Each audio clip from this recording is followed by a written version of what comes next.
Hello, everyone, and welcome to our webcast on holographic displays, the 5 W's of holographic displays. I'm Chris Chinnock. I'm the president of Insight Media and will be your host for today. With us, we have Wally Haas and Russ Baker from Avalon Holographics. This will be the first of 2 webinars that they will be presenting. This one will talk today about the why, the what, and the who. And then the second one will talk about the where. I think it's the where and the something or other. Too many W's here. So I'm also going to start a poll just so you have a chance to see these while I'm talking over this. Let me put this up here. Okay, I think you're seeing a poll now. I hope you're seeing a poll now that just asks about your knowledge of the topic we're talking about today. So this webinar today will feature Wally and Russ, followed by some questions and answers from you, the audience. I have a few questions that will start and can keep the conversation going. There is a question box in your panel. Please put your questions in there so I will see them. I will be trying to moderate those as well, just to make it a little bit easier for Russ or Wally to answer them. So we scheduled about an hour for this webinar, but if there are a lot of unanswered questions as we get toward the end, we can extend that just a little bit. I want to make sure your questions are answered. So I am recording this webinar. We will then have it available for video and playback for those who registered but are unable to attend this live session. And that will go out to all the registered attendees. A little bit of company background here. Avalon Holographics is the next wave of display technology with professional holographic displays that revolutionize the way people produce, view, and understand visual content. By replicating the experience of looking at real objects, Avalon's holographic displays produce realistic, comfortable, and headgear-free immersive experiences. With a myriad of applications, including medical, defense, and consumer use cases, Avalon Holographics is poised to disrupt the industry while setting the standard for holographic displays, and I hope they're going to convince you of that very soon. I am also now going to close the poll, and I'm going to share the poll. So let's see. Let me see if I can see this a little bit bigger here. Can't see the answers very well. I apologize.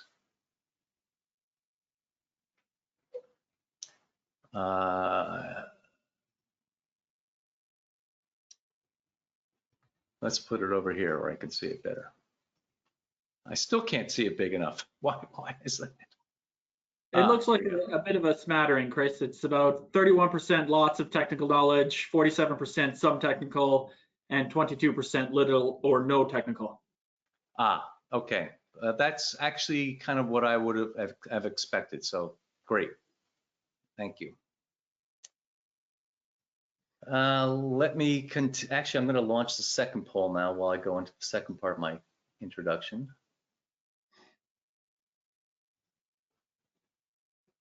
If I can. Okay, here we go. Here's the second poll. All right, let's see.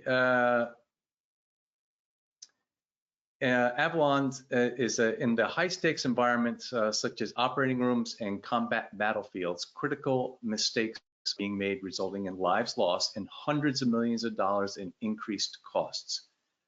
Existing solutions such as 3D printed models and VR tools fail to overcome critical cognitive blocks and lack situational awareness, which is at the root of these problems. Avalon Holographics creates professional holographic displays that revolutionize the production, viewing, and understanding of visual content. By replicating the experience of looking at real objects from different angles, users will dramatically reduce cognitive load and save time, money, and lives. So let me also give a brief bios for Wally here. So Avalon is led by Wally Haas, a successful serial entrepreneur with over 25 years in high technology industries. Wally has a bachelor's degree in electrical engineering from the University of Calgary. His career has led him to work in St. John's, Ottawa, and the UK, and he has traveled extensively working with customers in North America, Europe, and Asia. Wally has worked for several well-regarded companies such as Nortel, PMC Sierra, and AMCC, focusing largely on semiconductor design for optical networking. When Wally moved to Newfoundland for family reasons, he founded Avalon Microelectronics to continue his career and passion for semiconductors. The company did extremely well. Without the need for any revenue venture capital, Wally grew the company to 31 people and nearly $4 million in annual revenue. Wally sold Avalon to Altera in 2010 with less than 5 years of effort. Altera is a large multinational business based in Silicon Valley, which was itself acquired by Intel in 2015. Wally and his family live in St. John's, Newfoundland, where Avalon is headquartered. It's beautiful up there. I've been there a couple of times now. So, the weather, well, that's another story. Weather today is beautiful. Yeah, that's what I hear. So Avalon co-founder Russ Baker serves as vice president of business development and helped seed the idea that became Avalon Holographics. Russ also has over 25 years of development, sales, and marketing experience in deeply technical fields such as optical telecom, semiconductor, data network, embedded software, and security. After earning a bachelor's degree in EE from the University of Calgary, the same university as Russ, as Wally, Russ spent most of his career in tech startups. Avalon is his fifth startup, with the previous 4 all leading to successful acquisitions. When he's not defining product requirements, chasing deals, or establishing new partnerships for Avalon, Russ can be found traveling the globe, golfing, gaming, or reading. Good for you, Russ. All right, I'm closing the second poll, and I'm sharing that. And now I can see it a little bit better. So 28% in the supply chain, 12% end user, 3% investor, 25% enthusiast, and 32% something else. So that's interesting. I didn't know there would be a lot of something else, but there you go. So a broad audience for guys. Great. All right, I am done. I am going to share my screen.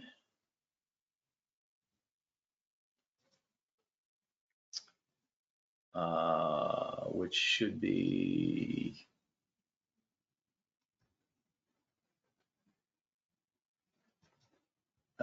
why can't I share my screen?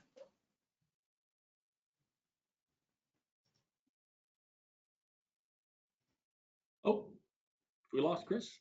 There we go. Okay, do you have the presentation now? It looks like it, huh? Yep. Yeah. Okay.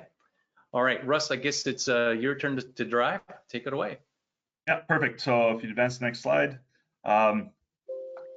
Thanks everyone for coming. Hopefully you'll learn something out of this, and look forward to some good Q&A afterwards. As Chris mentioned, we are doing a 2-part webinar on the 5 W's of holographic displays. So today we'll focus on the why and what, which are combined because they're pretty intertwined. Basically, what are we talking about when we talk about a holographic display? How do they work? What do they do? And really, how does that help you?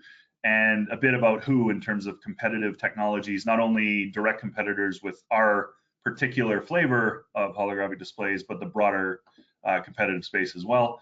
When we move to the second webinar, we'll focus a little more on what we're calling where and when, which is really the markets and use cases, and the likely timing and development of those markets for this technology. So we'll focus on those first 2 points in this webinar. Next slide, please, Chris. And you can, I think, skip 2 across. Come on. Unless Microsoft thwarts you. It is thwarting me indeed. There we go. And one more. Yeah, the difficulties of coordinating across 3 time zones. Yeah, exactly. So Chris has already covered most of this. We are a Canadian company based out of St. John's, Newfoundland. We set out really from the get-go to develop professional holographic displays. The goal being to get rid of a lot of the problems that have been out there with existing 3D technologies. Wally and I are the founders. Next slide, please.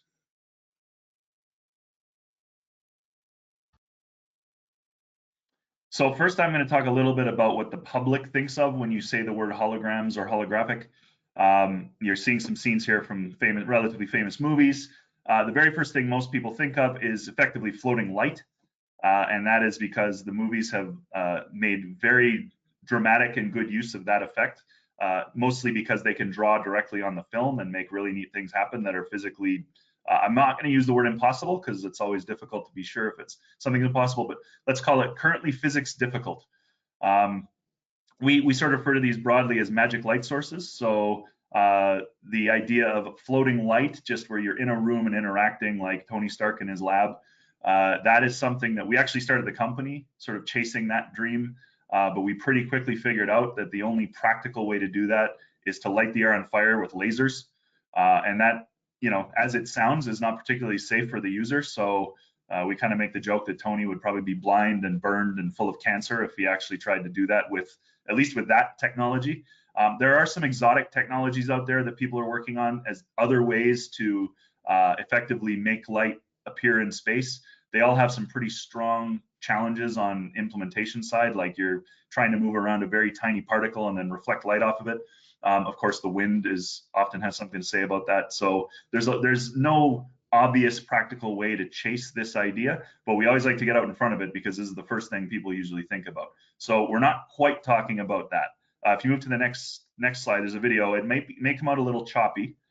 I apologize for that. These are some examples of things you'll see in movies and video games of that type of floating light technology that we're not working on. We're also going to show a brief image of some of the techniques that have been used. This is the laser-based techniques.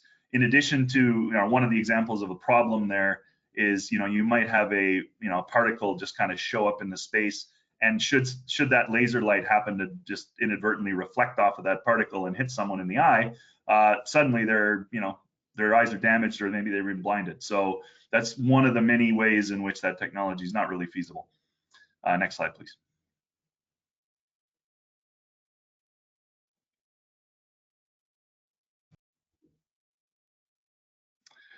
So now I'm going to speak a little more about what is possible. These are just little GIFs that are sort of examples of things that you can practically do with holographic display technology that is realizable.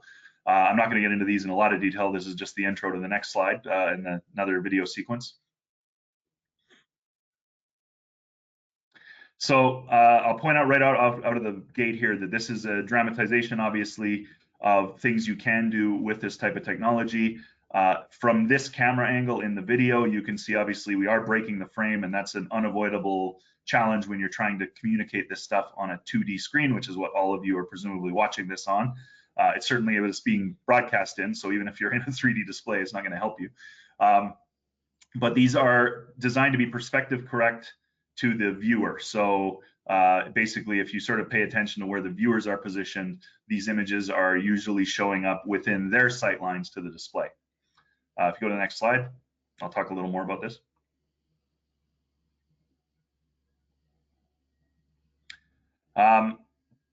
So when we talk about what a holographic display actually is, the key is that you really have to reconstruct light rays, directional light rays. Wally will get into this a lot more, so I'm not going to harp on it. And you can't break the frame of that. Can't break the frame of the display itself.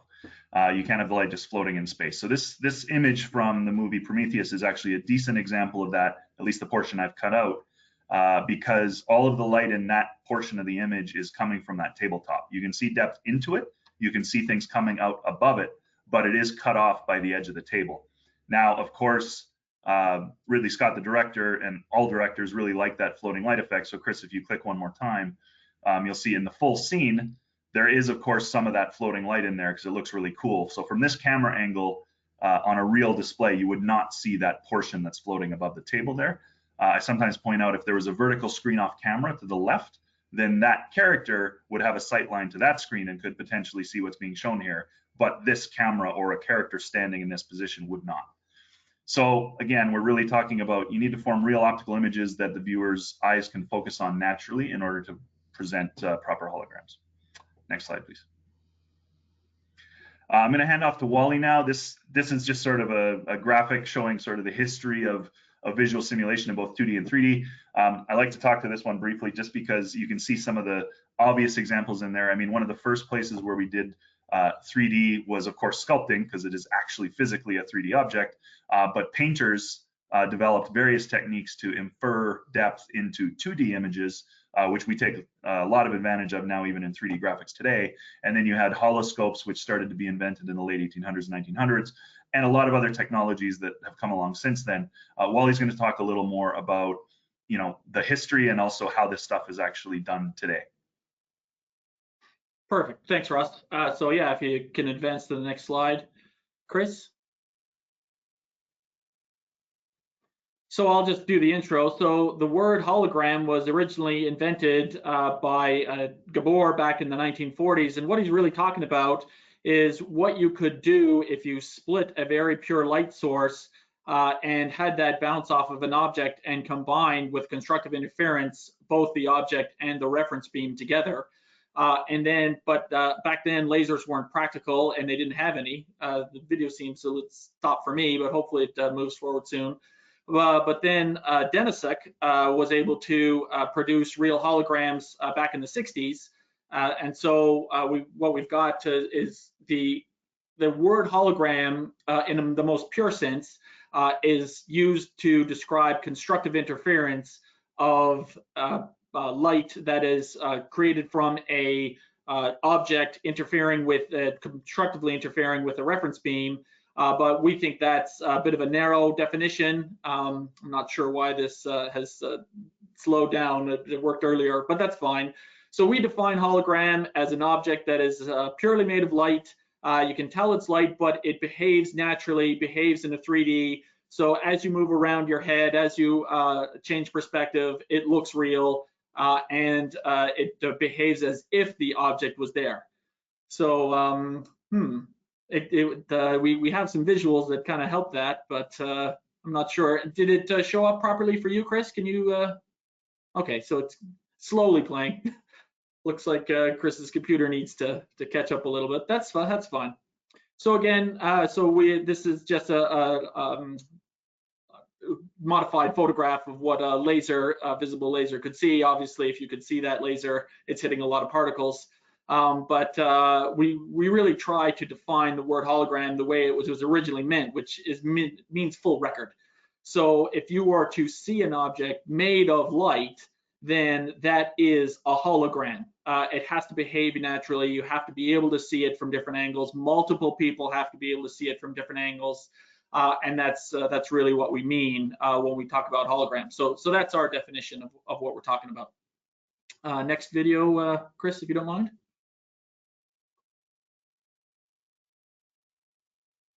Right, so now I got to talk a little bit about how you see anything. So what we're going to do here is we're going to talk about how you see stuff. And the way that you see anything is light has to come from a light source like a lamp or the sun, has to hit an object, and then that photonic energy needs to come towards you and into your eyes. So that's what this video is attempting to show, that you can consider all of the light that you see as photonic energy that comes from the object. And we like to kind of break that down into a further concept of light rays that we'll get into in a second. But this is just trying to give a high-level understanding of how you see stuff, which is light comes from somewhere, hits an object, and then enters your eye. So next slide, please, Chris. Okay, so, oh, no, this is the same one, just repeated. Okay, here we go. So now you got to consider the concept of a light ray. So you can kind of think of this as a continuous stream of photonic energy that comes from a light source, bounces off of an object, and enters your eye. Okay, so these individual light rays don't individually represent an object, they represent a point on an object.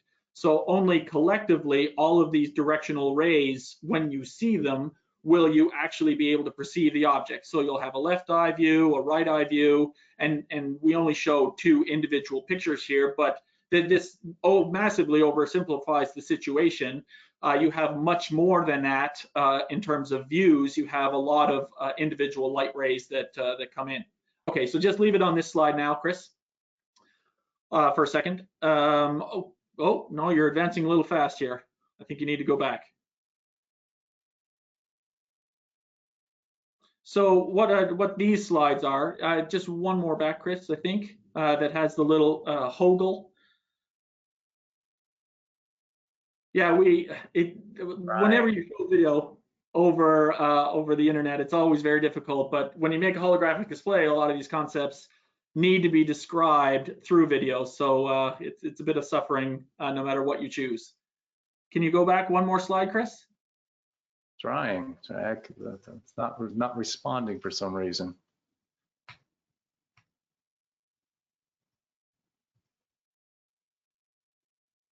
Okay, well, what I'll try to do while Chris tries to sort that out is to describe a little bit. So the way that a holographic display could work is that imagine a scene. The scene that we use here is from a video that we've shown before. That if you imagine a completely arbitrary screen set within a scene, and then you have all of the light rays go through a single point on that scene, and you recreate all of the rays that go through that point, all the directional rays, then you can recreate everything from behind that scene. I was hoping it was going to be so I good. apologize. I seem to have frozen it here now. Chris, if you're able to hand control of the presentation mode to me, I might be able to jump in and run it from here. Okay. If that works, unless that's frozen too.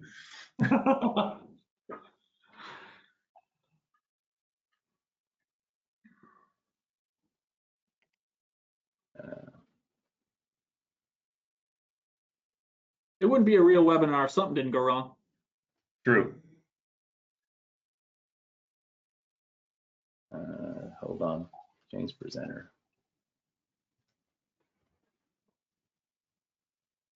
Perfect. Looks like it's working, maybe.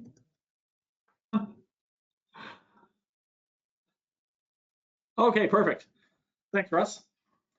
Okay, so hopefully Russ's computer holds together. So this is basically a repeated video that tries to demonstrate what could happen if you created a holographic screen, just an arbitrary screen. So it's not that easy to see, but imagine a surface that has been inserted in the scene, and you imagine a point on that surface. If you can recreate all of the individual light rays that pass through that point, you would be able to recreate the scene from behind that point. So again, like the capability of that point would have to be basically infinite. You'd have to be able to, it would have to be infinitely small, and be able to control, send out all the infinite rays that could pass through it. But if you kind of consider that point as a holographic element or a Hogel, you know, not a great term, but it definitely describes what it is, then you can kind of see that if you can reproduce all of those individual rays of light going forward, going towards the viewer from that point, you can recreate the scene from behind the screen. So just advance it one, Russ, please.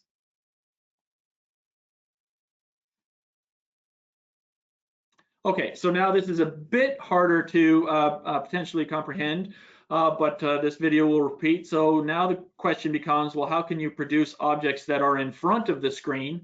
And again, if you take the concept of a light ray, it doesn't matter where along the path the light is produced along that path as it comes from the perceived object into your eye.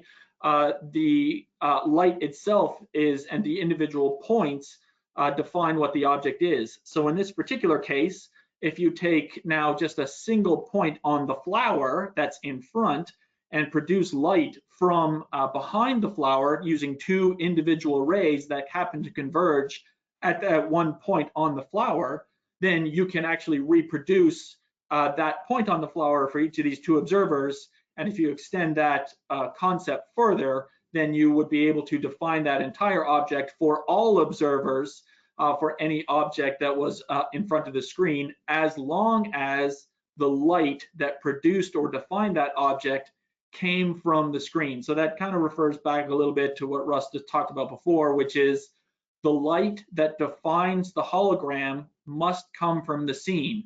It has to come from within the frame itself. You cannot see objects that are produced from light that doesn't come from the screen itself. So advance again, please, Russ.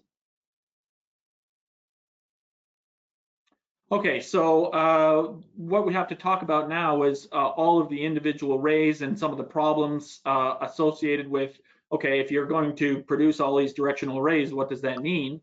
So I'm sure a number of people on the webinar can kind of understand how a 2D pixel works. It's basically a individual color and intensity of light that is produced on a 2D screen, obviously very similar to the screen or embodied by the screen you're looking at, all of the individual pixels. What they do is they produce effectively domes of light. So it doesn't matter where you're standing, you see the same flat image, both flat because two eyes get to see it. But in order to create a hologram, instead of creating individual domes of light, you have to create these individual rays. And so that's those light rays I was talking about before. But in order to produce a good hologram, you actually have to use those rays in three very important ways. The first is spatial resolution, or the acuity, which is effectively how good the hologram looks. That's determined by how many Hogels you have.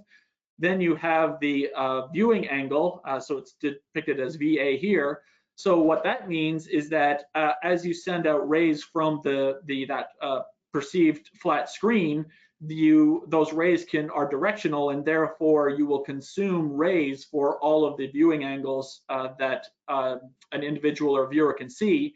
So you have to kind of determine where a person is going to be in order to see the hologram, and then the depth of the hologram. Each of those rays, as they come out in different angles, will be able to define a certain element of depth.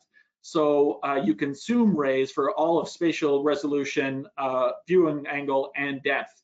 And so when you kind of add up all these factors together, of course, it produces an absolutely massive number, which is a main reason people don't do this. So just advance one, Russ.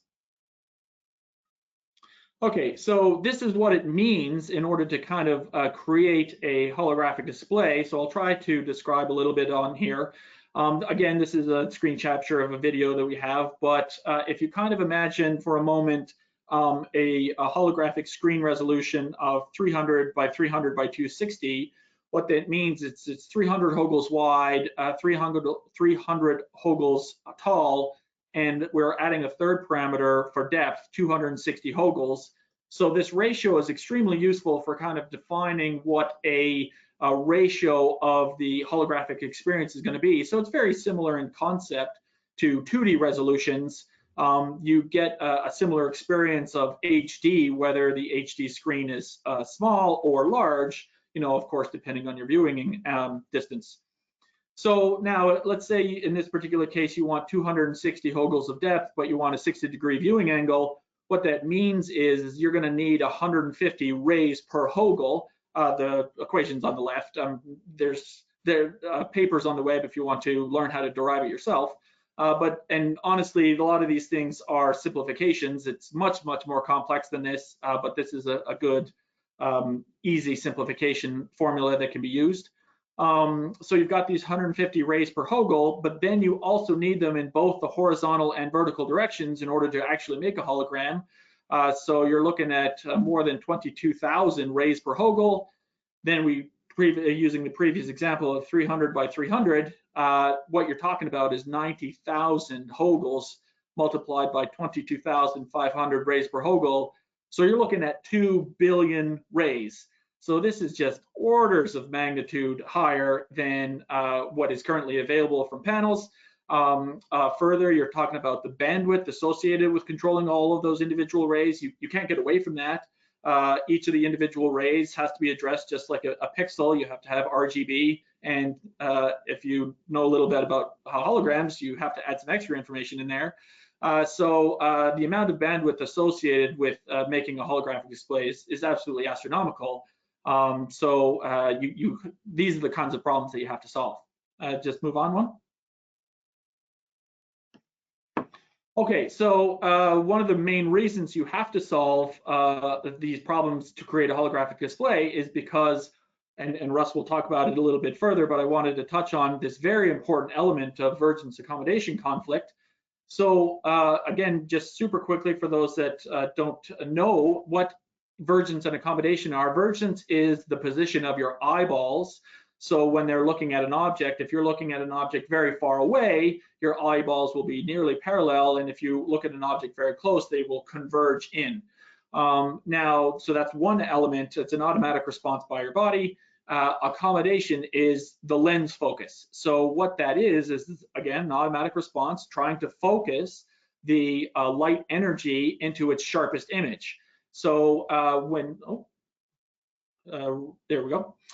So what that means is that and again, Russ will talk about it a bit later, but in terms of how 3D movies are made, you are effectively playing with the vergence of your eyes, but you can't play with the accommodation. So this is what causes eye fatigue, sometimes sickness, when people are looking at anything other than a holographic display. So there are other cues, shading, lighting, but vergence accommodation is definitely the most important when it comes to a holographic display. Next slide, please, Russ. Yeah, so I'll hand it back to Russ now to basically take it from here and talk a little bit about why you should care about what I just said. All right, thanks, Wally. Sorry, I had to go on mute for a moment because somebody is picked right now, of course, to operate heavy equipment outside my room. Hopefully that won't interfere later. So yeah, when you talk about, why is this all important, and why should you care about it? And really, the key is that light fields, which is what holograms are what humans evolved to see. So really what we see in the real world is directional light rays, and therefore you want to reproduce those directional light rays as accurately as possible to make viewing holograms natural. If you only remember two things coming out of this entire presentation about holographic displays and holograms, one is that they can reduce cognitive load dramatically, and the other is that they are generally more comfortable than a lot of the technologies out there. In some cases, that's because we're, of course, getting rid of the headgear. You don't have to wear goggles or glasses. But even for the cases that exist today, 3D displays that are glasses free, we're not inducing side effects in the way that all those other technologies are. So you're not going to have nausea, headaches, fatigue, all the other side effects that come along with these technologies. So this is a really simplified cognitive model. I always joke that a cognitive scientist would probably roll their eyes if they saw this, but it's a simple way of thinking about the problem. So when you look at the real world, the natural light field, what we see is a very, very dense number of rays hitting each of our eyeballs, and then the combination is a hardwired system between your eyes and your brain that translate that into a physical three-dimensional representation in your mind that's stored in your long-term memory. That happens extremely fast, in order of milliseconds, and the reason it happens fast is that anyone that was bad at this in our past was eaten by tigers. So we got really, really good at quickly perceiving the world around us three-dimensionally, so we could figure out how to throw spears at things, how to dodge things coming at us, how to run away from things. When you look at, say, a 3D image on a 2D display, what happens is you end up having to engage your working memory. So this is the simplest example of 3D graphics today on a 2D screen. You're basically using all those same cues that artists came up with in painting hundreds of years ago to translate that 2D flat image into a 3D representation in your mind, but that takes work. It slows down the process of translating it into that 3D space, and it's consuming energy and mind cycles in your brain essentially. So the goal from a proper holographic display or natural 3D display is to go back to that same process where your eyes are seeing directional light rays they recognize them in the same way they recognize the real world, and they just kind of naturally click and say, oh yeah, I know how to handle this, and translate it into a 3D representation of what's happening around them. I'm going to talk a little more now about the different types of displays that exist today, and this is getting into the who portion of the webinar. So we tend to group things by two main categories, solo or individual displays and group displays, and it'll become clear why that is in a minute. When you look at individual displays, everyone's most familiar with stereoscopic 3D, and of course those are largely driven by wearables. So you're wearing a head-mounted display or glasses. It's either a unique image or unique display for each individual viewer, or in the case of the original sort of 3D glasses and movies, you've got a single perspective that was filmed and is being presented to all the viewers through their glasses. Either way, you're dealing with stereoscopic imagery. So the biggest challenge with stereoscopic images is each eye is getting a flat 2D image, again, similar to a painting, essentially, and is asking the viewer's brain to stitch that together into a 3D representation in your mind. So we just kind of generically talk about this as tricks. And the big problem with all those tricks is they do induce side effects. I've sort of alluded to those before. They induce vergence accommodation conflict, as well as other perspective challenges that basically lead the viewer to recognize, at least subconsciously, something isn't right. There are a class of autostereoscopic displays where there's been a trade-off made where you get rid of the wearables in exchange for essentially aiming those stereoscopic images at the viewer's eyes, tracking where the viewer's eyes are and adjusting accordingly. So if they're moving around or they're sitting in different positions, you can give them the left eye, right eye view. The trade-off there, of course, is that really only works for a single viewer, at least with most of the implementations that exist today. There may be ways to move that to say 2 viewers, depending on the display technology, but fundamentally it's a single viewer technology. Again, you're still dealing with stereoscopic images, so you're dealing with all the same side effects. And in both these cases, that's not necessarily what people want. Nobody wants to wear HMDs or glasses, and nobody wants a display that's limited to single viewers.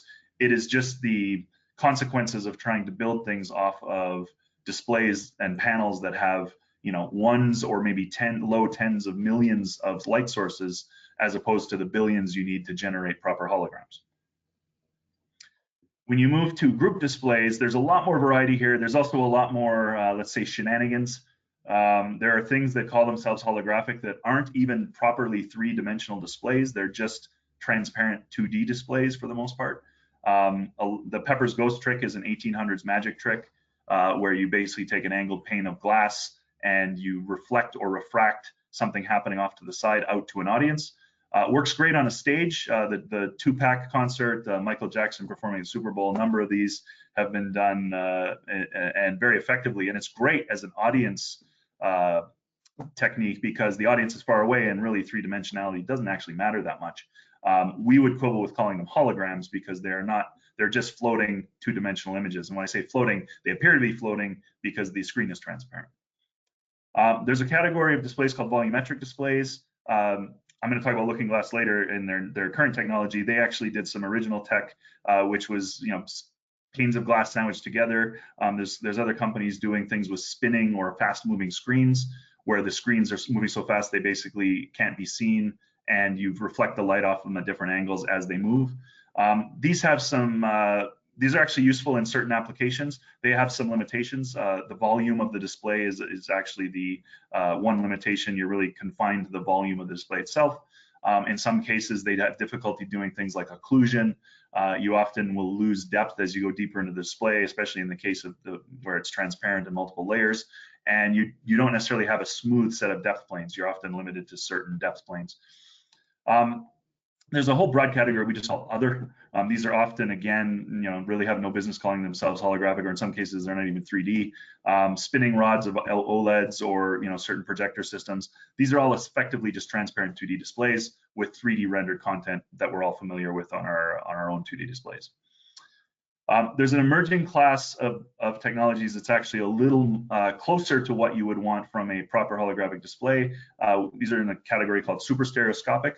In this case, you use more than 2 images. You actually have an array of flat 2D images that are packed together closely enough so that if a viewer moves to the left and the right, they actually shift between views. So their eye may move from one image to the next image, and the other eye is moving along and seeing again that transition. If they're packed tightly enough together, then this can begin to look smooth. That transition looks smooth, and therefore it starts to look like it's behaving like a 3D object. Looking Glass's more recent technologies are a good example of this. I give those guys credit. They've done a really good job with that technology, considering they're building it off of existing panels with limited number of pixels and light sources. But the real drawback, or the real limit, I shouldn't say a drawback, the limitation of this technology is that it is on a horizontal plane only. It's called horizontal parallax, or half parallax, or we sometimes call them half holographic. And what that means is when you move left and right, it will behave essentially naturally. But if you start moving up and down or turn your head at an angle, you're not getting the proper behavior in 3 dimensions from that object in the images, and therefore they will swim or warp or otherwise do things that don't quite look right. And because of that, that can break the illusion. And further, all of these are still stereoscopic, 2-dimensional individual images, which means you've still got divergence, accommodation, conflict, and all those other induced problems we talked about earlier. Now, they don't induce the problems. They may not induce the problems as badly because they're starting to behave more like what we expect, but they will always continue to induce those types of physiological problems. So the final grouping is, proper holographic displays, sometimes also called light field displays. There's a few of us in this space doing, I'd say at their core, similar technologies in the sense of they are producing fully directional light that the viewer can sample with each eye separately and move around in that space, and the objects will behave properly. I'm also showing an example of one of the original holograms, the red or green shimmering type of still print holograms that were used in laser holography. Fobi 3D, Light Field Lab, and us are sort of the 3 main players that we're familiar with, at least, that are doing proper directional light holographic displays. So to start to close this off on the the why and the what and the who, one of the things you should always ask yourself when it comes to 3D display technologies is, how often am I using this, and if why am I not using these technologies more often? Are these displays currently causing me any problems, and if so, how could they be improved upon? And taking it to the final conclusion, how would a better, more comfortable 3D display actually help me do whatever it is I'm trying to do? And this is primarily in a professional setting that we talk about this at this stage. And what does the ideal solution look like? And we believe that answer is, truly natural holographic displays. And of course, when you look at how can these help you, well, it's ultimately about decision making. I mentioned the cognitive load benefits earlier, and that translates into faster and more accurate decision making, and therefore higher quality decisions. And that can often translate into better outcomes. So whether you're managing a battle in a battle space in a military context, or you're a surgeon planning a surgery, or you're a designer working on a really complex design, seeing everything in natural, proper 3D is going to help you do that job better. And therefore, you're going to achieve your objectives more quickly. So, and again, the objectives is a wide range of use cases we'll get into in the next webinar, but ultimately, reducing that cognitive load and giving you a natural 3D representation makes it easier to do the job, whatever the job is. And that, of course, saves time, money, and it can save lives in a lot of cases. And that's really the crux of why we're focusing on these professional holographic displays. So just a little teaser for the next webinar. That's basically the content of this webinar.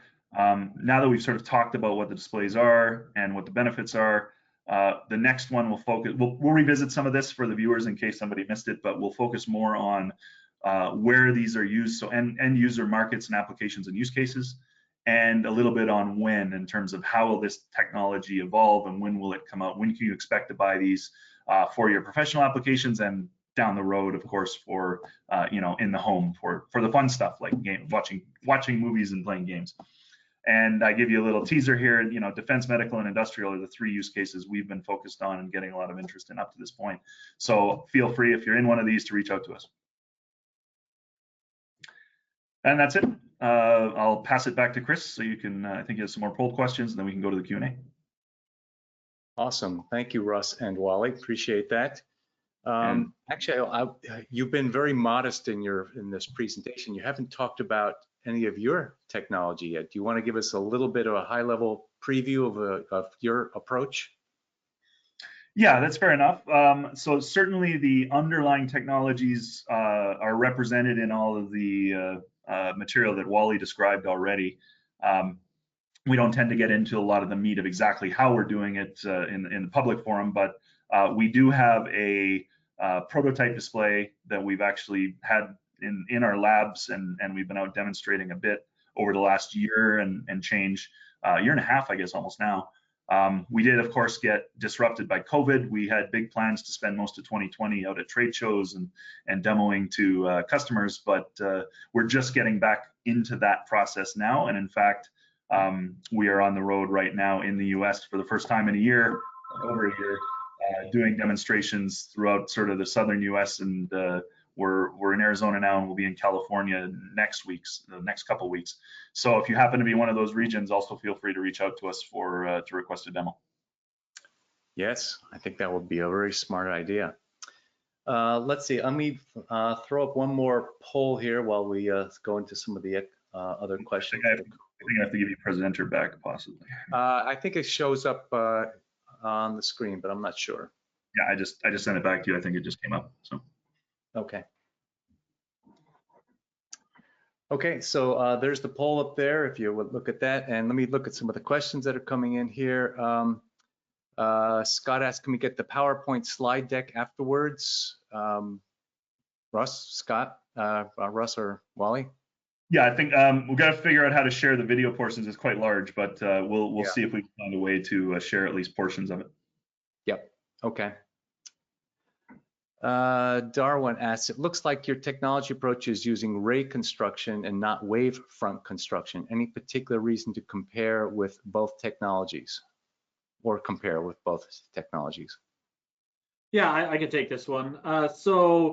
Again, like the term hologram was originally used for combining constructive wavefronts of a reference beam and a beam that defined or a reflected beam that defined an object. So the thing is that your eyes don't, and the way that works is you have constructive interference, and by controlling the phase of light, you can recreate that constructive wavefront. The thing is, your eyes do not determine phase. They can only determine color and intensity. So if you just skip over the step of trying to produce the phase of light and just do the color and intensity, you simplify your problem quite a bit. So I sometimes think of phase holograms as a Rube Goldberg machine when trying to create holograms. So really, if you can create the directional rays, then you don't need to bother with the phase, which kind of simplifies your problem. Now, there are technologies that can do constructive phase and can create distinct image planes, which haven't been able to be done before, which is wonderful. But again, you're only looking at individual image planes, so you still don't have a natural holographic image from a lot of these phase polarized, but phase controlled SLMs and stuff like that. So we've approached it ray based because that's how we see stuff. That was the fundamental premise of how we went at this problem, and therefore we kind of disregarded the phase approach fairly early. Yeah, and I just follow up on that to also talk a little bit about the fact that, the first thing is optimization. So Wally talked about how many individual light sources and how much data is required to drive them. That just gets more complicated with fully constructed wavefronts. The other things, there are some other issues with trying to do wavefront construction that have always been a challenge in this space. If it's been done diffractively, there's chromatic aberrations, a lot of other challenging problems to solve. So we also found it, I guess I'd use the word cleaner to stick with ray reconstruction. computational issues are also a challenge with wavefront-based spatial Yeah, animation. exactly. That's what I was alluding to with the, you start with the number of sources and then you need the data to actually drive them, and then you need the computation to figure out how to reconstruct them. It's a bit more exotic, I guess would be the best way to put it with wavefronts. There are companies working on simplifying that, so that problem, may have some optimizations under the hood that are possible, but it's still challenging. Yeah, and just I just wanted to say again, like it's worth the computational effort if it provides a better experience, but it doesn't. So there's a bit of a question of what's the point. Okay. I just displayed the results from the poll. The question was, have you used advanced 3D displays? And looks like 32% said with headgear, 13% without headgear, and 56% have used both. Good. That's an experienced user base. Indeed. So what applications need vertical and horizontal parallax, since that's what your systems can provide? Yeah, so there's an argument to be made that you should always have both, and that's primarily tied back to what I talked about earlier with regard to divergence accommodation conflict and the fact that it distorts the experience. If even if you're not moving vertically much, we don't tend to sit stock still, and you move up and down a little bit, or you tilt your head a little bit, and that does sort of break the illusion. Obviously the more you move, the worse it gets. But if I step back from that, the most extreme cases, or the most important cases where full parallax is really critical, is anytime the display is oriented non-vertically. So in particular tabletops or consoles, because that just accentuates in the case of a console, that accentuates any movement you make, even forward and backward, ends up being an up and down motion. And that's part of the problem. So it's not just enough to sit still, but if you're moving back and forth, you still get that same effect that ruins the illusion. And of course, if you're on a tabletop where you want kind of a 360-degree view of so everyone around can see the space equally, then you absolutely have to have full parallax. There's no real option there. Yeah, and again, just to reiterate, if you had two people at different heights using a half parallax display, one of them was guaranteed to have divergence accommodation conflict, and it's likely that both of them are.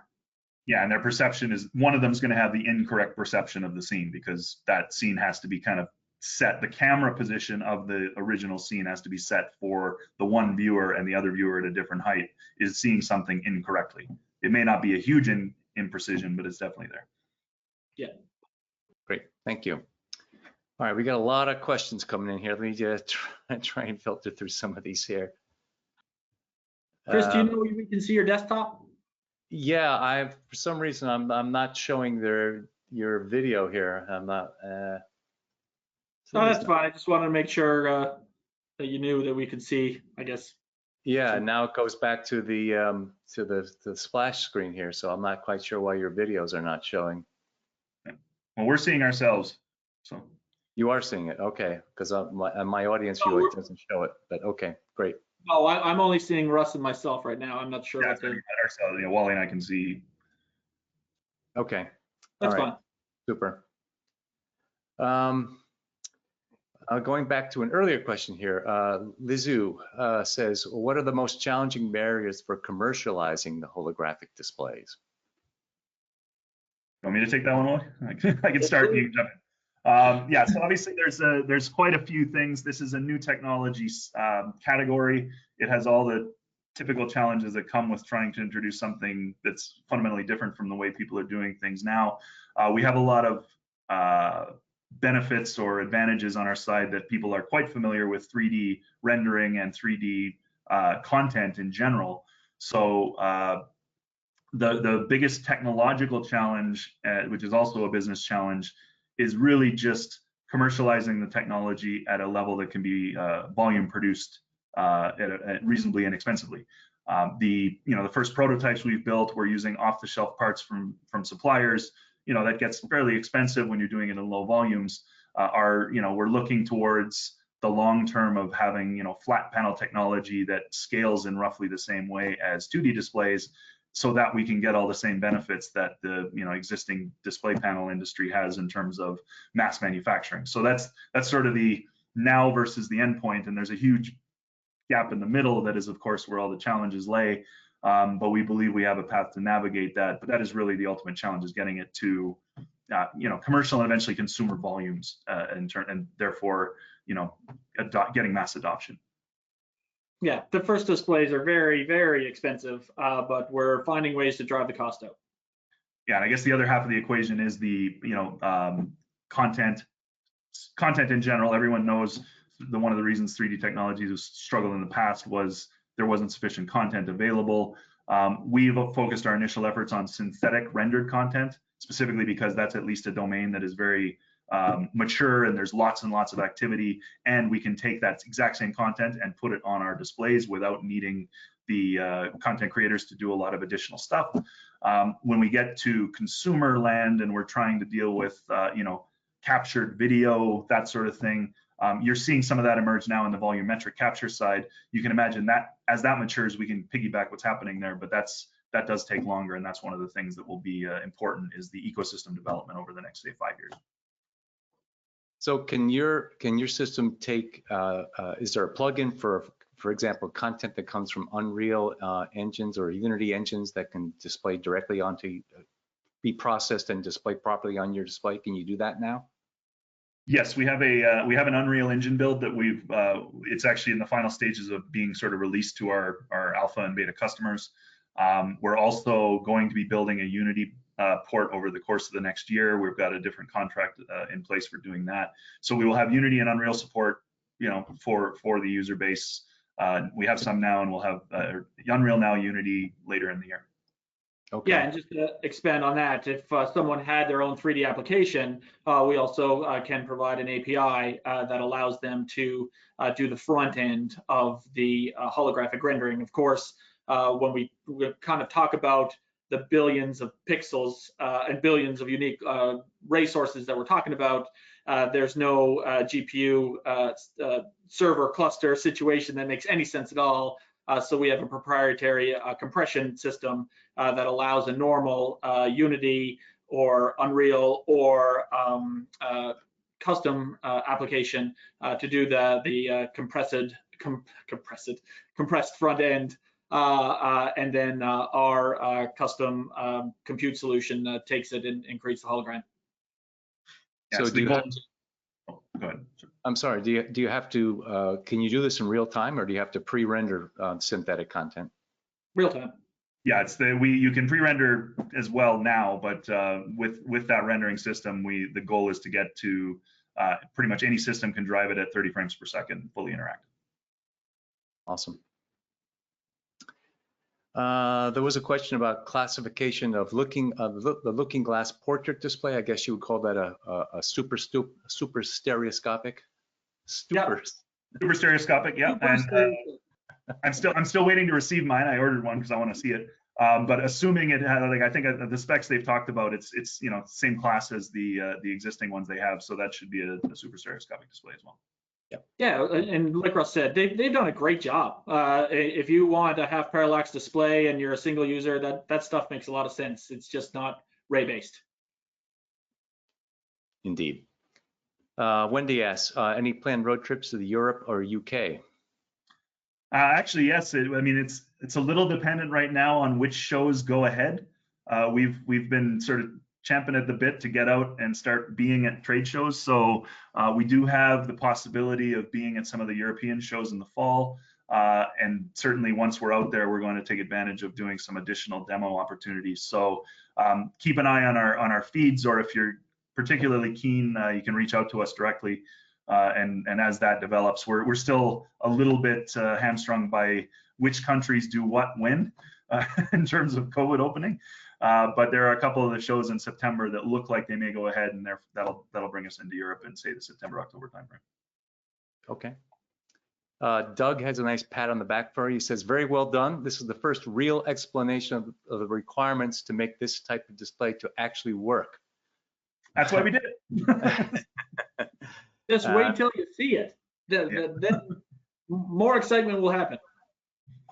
There you go. And he also asked, what is the distance from the screen that your tech works?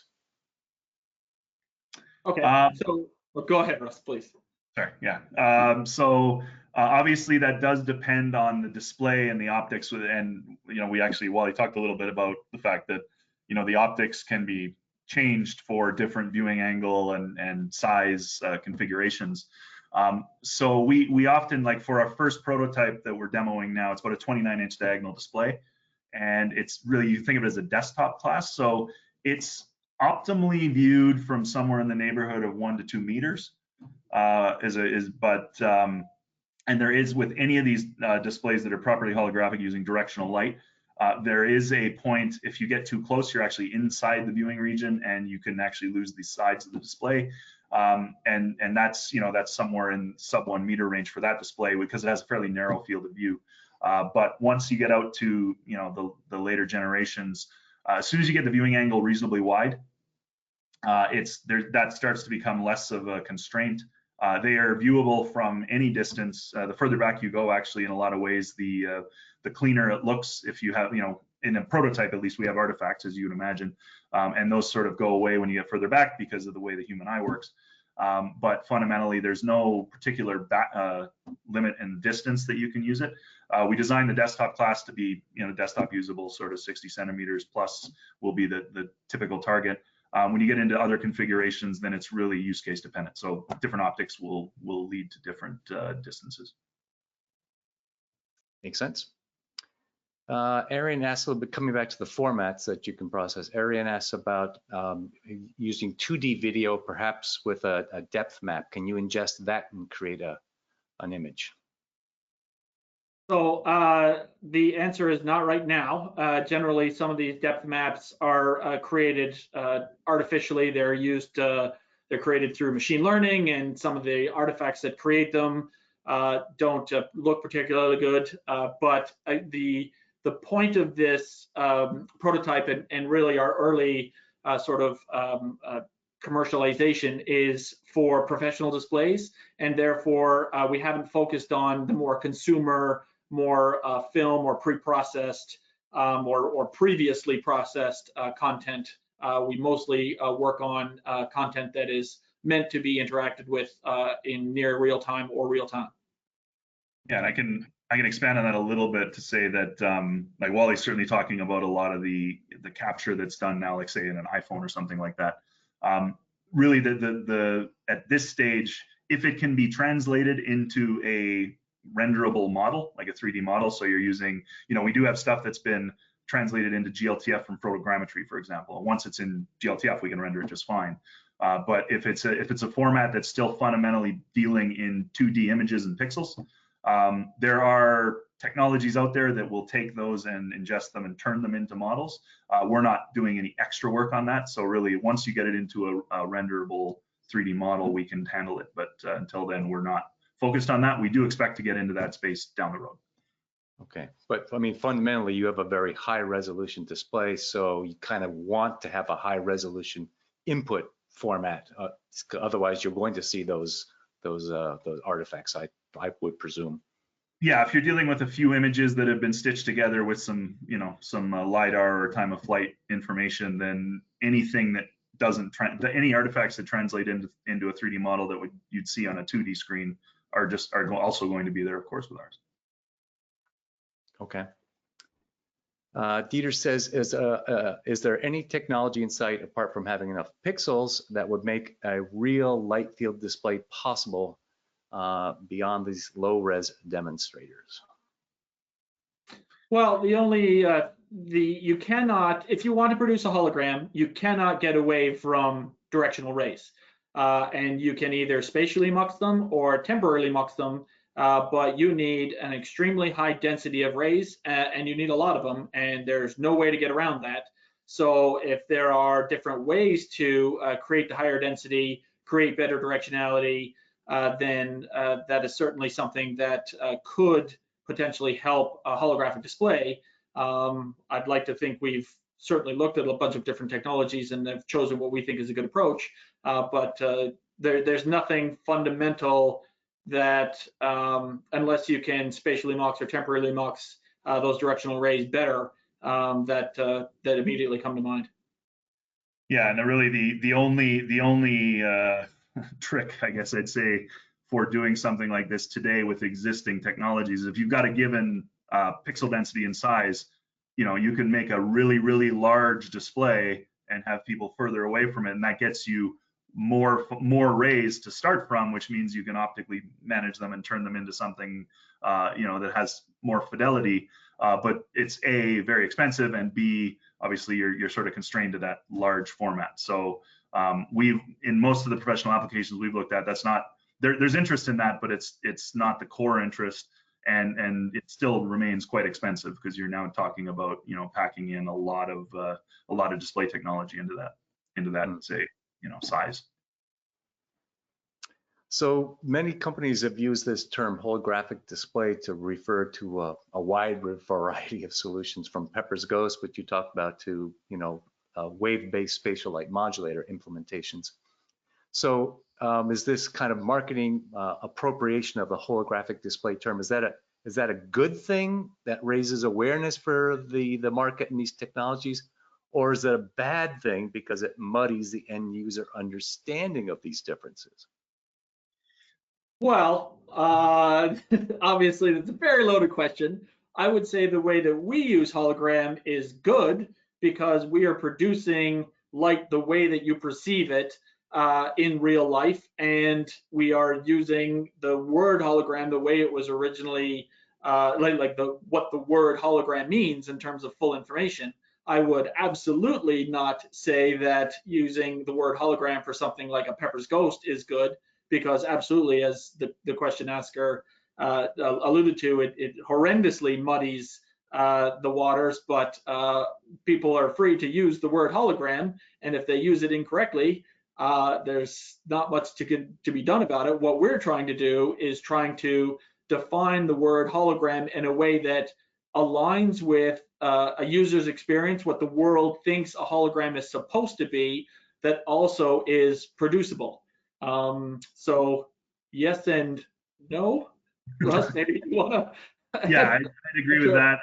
I think there's we'd be happy to see if it eventually got to a point where there are 3D things that behave naturally and don't induce side effects. Would be a great dividing line in our world. I think there's obviously interest in the idea of holograms from TV and movies, so you get sort of consumer excitement going when you use the terminology that way.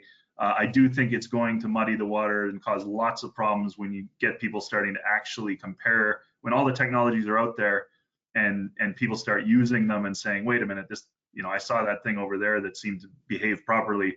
This is making me feel sick. I don't like this. I don't like the idea that that's going to be associated with hologram, but again, there's only so much you can do about it. So to that point, are you going to then kind of try to develop your own taxonomy or categories to help unmuddy the waters, if you will?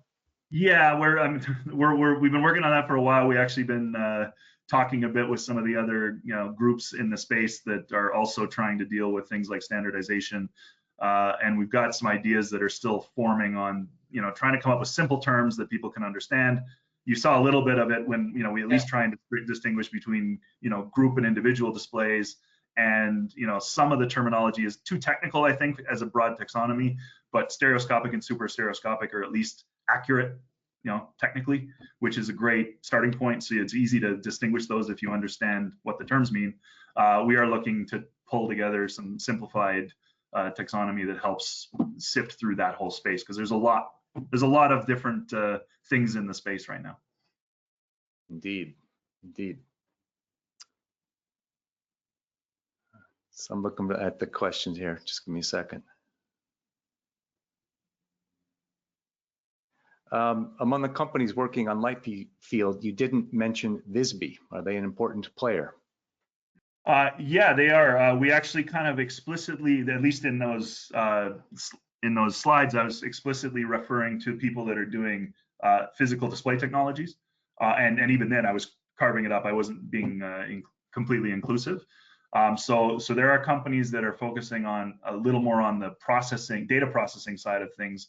Visby, VividQ, there's a few other companies doing that side of things. And I think all of those are very important. I know a lot of the activity right now is focused mostly on adaptation to displays that everyone has today. So there's a lot of volumetric rendering. So they're using light field rendering, but it's ultimately still targeting a 2D display or maybe a VR headset or AR. But since there aren't too many, and I guess I should, of course, more and more now you're seeing that targeting at least the multi-view super stereoscopic displays, because those are out in the market. But there's not too many targeting our class of displays, mostly because they're all in prototype stages. Yet all of the companies that I referenced, we all have varying sizes and qualities of prototypes, but we're not yet sort of in the mainstream market. So I would expect the companies like Visby doing software-based processing need to focus on the markets that are active today, and so they're doing a lot of that focus on things like volumetric. And I do think everything they're doing will translate nicely into our technologies as they become more available. Agreed. There's a few questions here, kind of probing a little bit more on your technical approach here and costing. Is there anything more you want to say at this stage on that?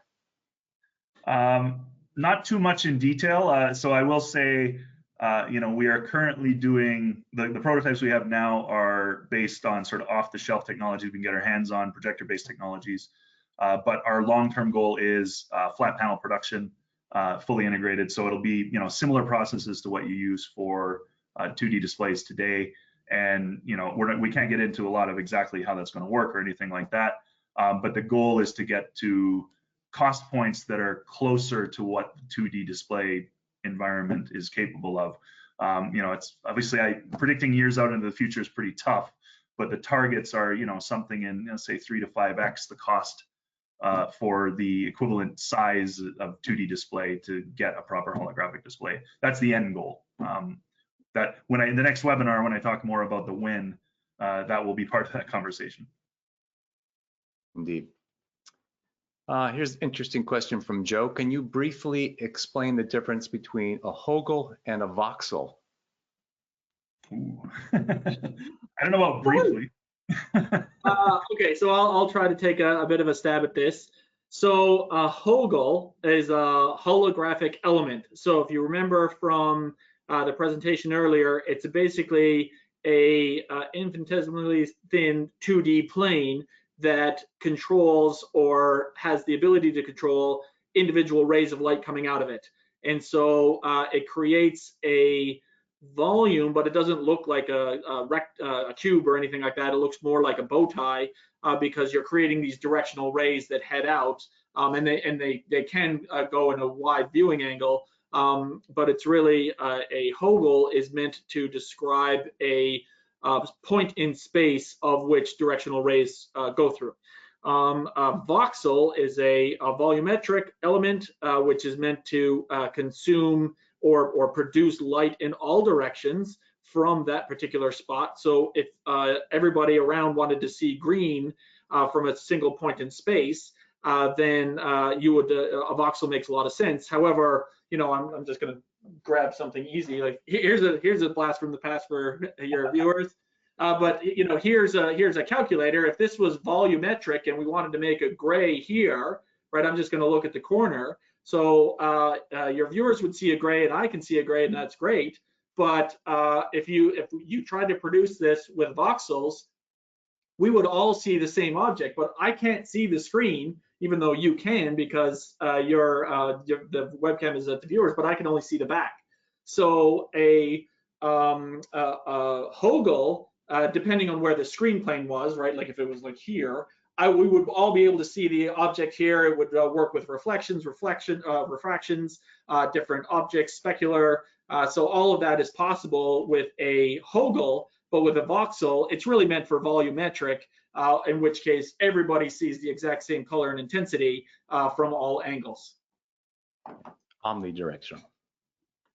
Sure. Let's see, Duncan asks, have you looked into using a common software API to drive all the displays? This would open up the software support cost to broaden the application support. Yeah, the answer is no. The reason is because all of these different displays have different driving technologies. There's in our particular implementation, and I'm not going to get into the details, but we use a compressive algorithm. So to have an API that is common between those that do ray-based rendering versus rasterization and sparse view versus other types, it doesn't make a lot of sense. Your rendering application needs to fit your end user for the different displays. So trying to create an API backend that works with Looking Glass and HoloLens 2 and our stuff, it doesn't make sense because the end user isn't using it in the same way. Right.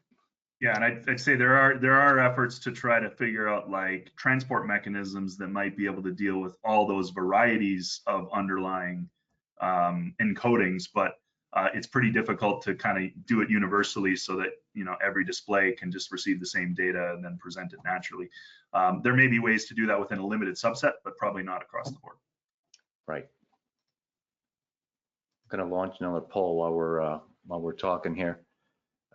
You also may have seen that Google announced their Starline display. This kind of well, it's like a phone booth kind of a telepresence display. Can you explain the difference between what they're doing and what you're doing? Sure. That's an autostereoscopic display, as I described earlier. It's basically, the teleconference use case is nice because, or at least the way that version of it, because you are dealing typically with a single user.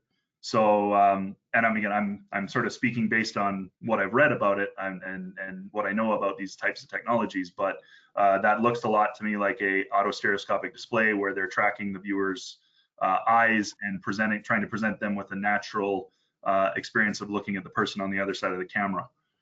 So that's really, that's the category it belongs in as far as I can tell. Yeah, and others do that like Sony and Debenco. So it's not, at least from what we've seen, it doesn't seem that different. Yeah, they've probably pieced together the rest of the environment and the cameras and how that gets translated so that it's a clean experience for the viewers. But the display technology piece is looks to be a fairly straightforward autostereoscopic display, which it doesn't necessarily have to be based on lenticular technology, but people often think of it as lenticular type display. Right. Right. And it seemed like it was one person, but I'm not sure if they had two people in any of those demos. I think it was just one person, wasn't it? I think so. And I think even if it's not impossible to maybe handle two and only two as opposed to one, but not, multiple. But I suspect, just based on what I've read about it, it looked to me like it was probably designed for single viewer teleconferencing. Yeah, I suspect so too.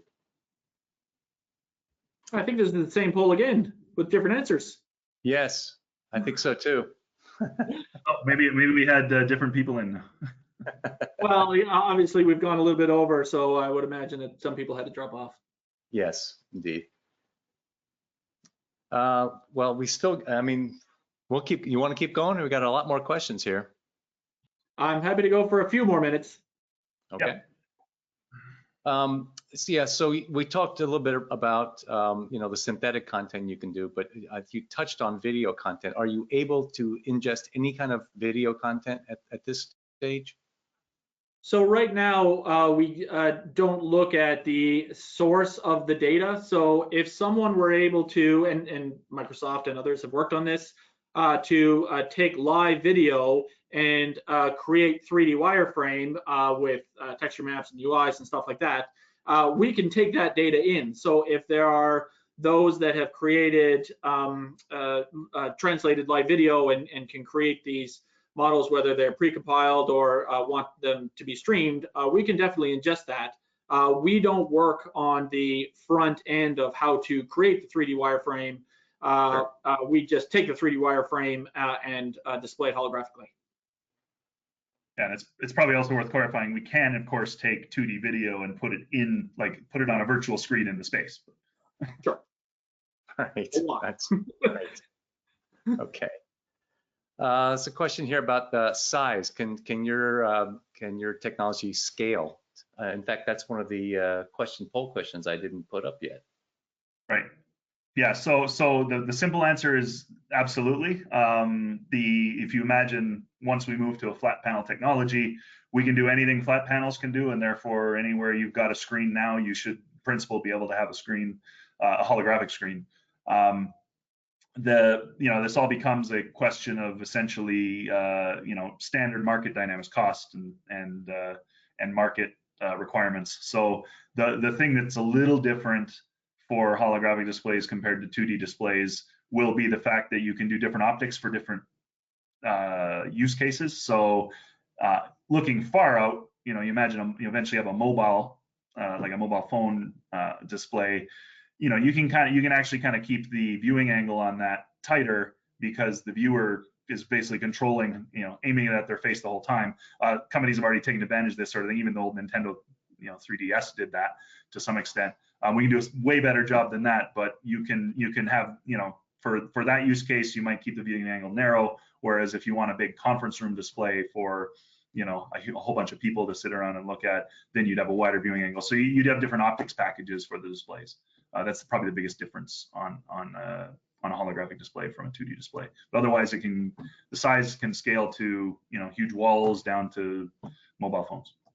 Yeah, and just to kind of add on that, obviously well, maybe not obviously, but Russ is going to, and we'll talk about it in the next webinar, like the flat panel display technology that reduces the cost of these is a few years out. So the light engines that we use in order to produce the rays now, of course, are inherently scalable, but they are also inherently expensive in terms of the square of the problem. If you have if you double the height and width, you quadruple the overall area, and therefore you more than quadruple the cost, honestly.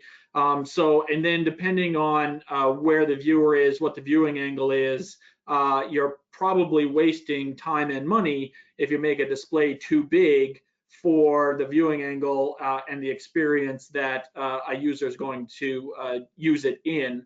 So, while you could theoretically make something theater sized, when you work out the math of does that make any sense versus something that's maybe wall sized or 50, 60 inch sized, then you start to think about, okay, well, maybe I'll just move my viewer a bit closer, have less of them, and then my cost goes down substantially.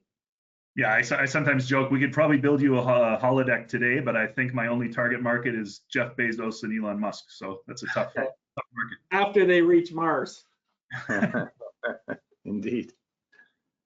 So it's a question about kind of the next generation flat panel display technology. For example, will OLED and micro LED technology help impact the development and the cost reduction of next generation holographic displays? Yeah, I think that all of these light generation technologies can make a substantial impact. I think OLED OLED and quantum dot probably a little bit more than micro LED. I think micro LED is absolutely fantastic for 2D displays, makes a ton of sense. Makes a little bit less sense, I think, for holographic display. But again, it's cost. So how much does the panel cost for how big it is, for what is the luminance that you get out, and what kind of directionality can you get out of that individual light source, and therefore, of course, how do you control it? So I personally think quantum dot and OLED is probably a little bit better technology than micro LED, but that's not to say micro LED can't be great for holographic eventually. But can they get to the pixel densities and numbers that you need without an optical layer on top? Well, you can check our patents if you want. Nice hint. Well, USPTO is public, so. Yes, great. Well, let's we've gone through most of the questions here, so let's wrap up with this last one from Bob. He says, what are the remaining challenges in terms of power consumption, cooling, and getting rid of heat? What do you expect power consumption to be on your flat panel solution? Okay. So for the flat panel solution, once we get there, the heat and power generated would actually not be that much more than current flat panel technology, because the amount of light emission required for a 2D display is actually really close to what is needed for a 3D display, just in terms of the amount of photonic energy required, the luminance, because obviously a 2D pixel needs to produce enough luminance to create the light throughout the entire dome, whereas you only need to create a small amount of luminance for an individual directional ray.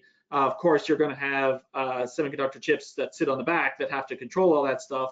But through our compression, we found a way to massively reduce the cost and power associated with that. So it'll obviously be more than a normal flat panel, but it certainly won't be horrific, and it'll be easily fit on a normal house circuit. Great. You've done a great job of answering all these questions. I appreciate that. All right, well, let's end the webinar here. Thanks again to Wally and Russ, and we'll see you in a few weeks for part 2. Awesome. Thanks, Chris. Thanks for everything. Thanks all. Thanks, everyone.